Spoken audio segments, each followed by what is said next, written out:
دنیا کی ایسی بادشاہت جو اللہ تعالیٰ نے صرف ایک انسان کو عطا کی۔ ان بادشاہت کی حکومت کائنات کی ہر چیز پر تھی۔ کائنات کے ہر مخلوق، انسان، حیوان، چرند پرند، جن پریاں، دنیا کی ہر مخلوق اس بادشاہ کی تابع تھی۔ یہاں تک کہ ہوا بھی آپ کے حکم سے چلا کرتی تھی۔ حضرت سلیمان علیہ السلام داؤد علیہ السلام کے صاحبزادے تھے۔ اللہ تعالیٰ نے انہیں بہت سے علم سے نوازا تھا۔ اللہ نے انہیں ہر شے عطا کی، تخت، جائیداد، گلے، زمینیں وغیرہ۔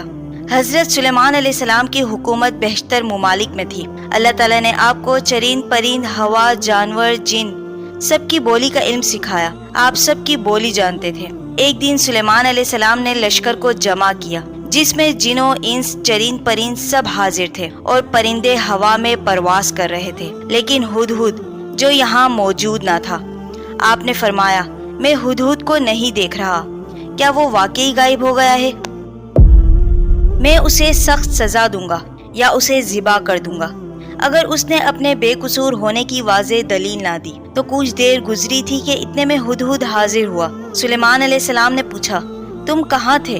ہدہد نے بتایا، میں آپ کے لیے ایسی خبر لایا ہوں جو آپ نہیں جانتے۔ میں اڑتے اڑتے ایک ایسے شہر پہنچ گیا جہاں لوگ آگ اور سورج کی پوجا کرتے ہیں، جو عجیب شرک میں مبتلا ہیں۔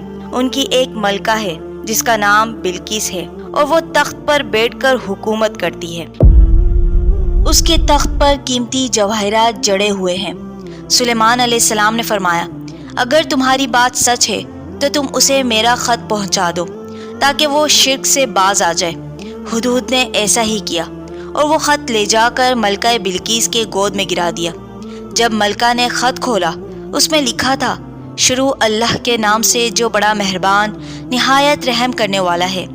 سرکشی نہ کرو اور حاضر ہو جاؤ اطاعت اور فرما برداری کے ساتھ۔ ملکہ نے جب خط پڑھا تو وہاں بہت سے اور سردار بیٹھے تھے جو سن کر طیش میں آ گئے اور کہنے لگے، یہ ہماری توہین ہے۔ سرداروں نے کہا، اب آپ فیصلہ کریں کیا کرنا ہے۔ ملکہ نے کہا، یہ بڑا عزت والا خط ہے۔ ایسی قوم نہیں جو فساد یا لڑائی کرے۔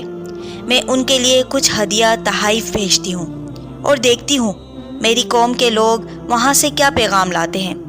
ملکہ نے تحفے کے طور پر بہت سا سامان بھیجا، جس میں ہیرے، جواہرات، غلام، کنیزیں اور پھل شامل تھے۔ سلیمان علیہ السلام نے فرمایا، کیا تم میری اعانت کرتے ہو اس مال سے جو کچھ اللہ نے مجھے دے رکھا ہے؟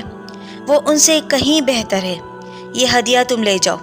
سفیر سے کہا کہ لوٹ جاؤ اپنی قوم کی طرف، ورنہ ہم ایسے لشکر لے آئیں گے جو حملہ آور ہوں گے، جن کا مقابلہ تم نہ کر سکو گے۔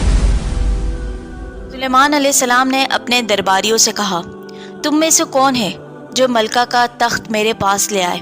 سلیمان علیہ السلام چاہتے تھے اس کے پہنچنے سے پہلے اس کا تخت یہاں پہنچ جائے۔ ایک دیو جن نے کہا، میں تخت لے آؤں گا آپ کی آنکھ جھپکنے سے پہلے۔ جن تخت لے آیا۔ سلیمان علیہ السلام نے فرمایا، اس تخت کا نقشہ تھوڑا بدل دو، ہم دیکھیں گے کہ وہ پہچان لیتی ہے اپنے تخت کو۔ جب ملکہ دربار میں پہنچی تو سلیمان علیہ السلام نے اسے تخت کے بارے میں پوچھا۔ ملکہ کہنے لگی، یہ تو میرا ہی تخت معلوم ہوتا ہے۔ ہم جان چکے ہیں آپ کو، آپ اللہ کے بندے ہیں، اور ہم پہلے ہی اسلام لا چکے ہیں۔ جب وہ محل میں داخل ہوئی، اسے محسوس ہوا کہ پانی ہے۔ اس نے اپنا لباس اٹھا کر چلنے لگی۔ سلیمان علیہ السلام نے فرمایا، یہ پانی نہیں ہے، فرش پر شیشے جڑے ہوئے ہیں۔ ملکہ نے اللہ سے فرمایا، اے میرے اللہ، میں نے اپنی جان پر ظلم کیا اور میں اسلام لے آئی۔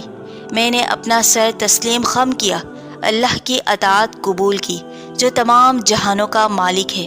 اللہ تعالیٰ جسے چاہے ہدایت دے اور جسے چاہے بھٹکا دے۔ تو ہے کوئی نصیحت حاصل کرنے والا؟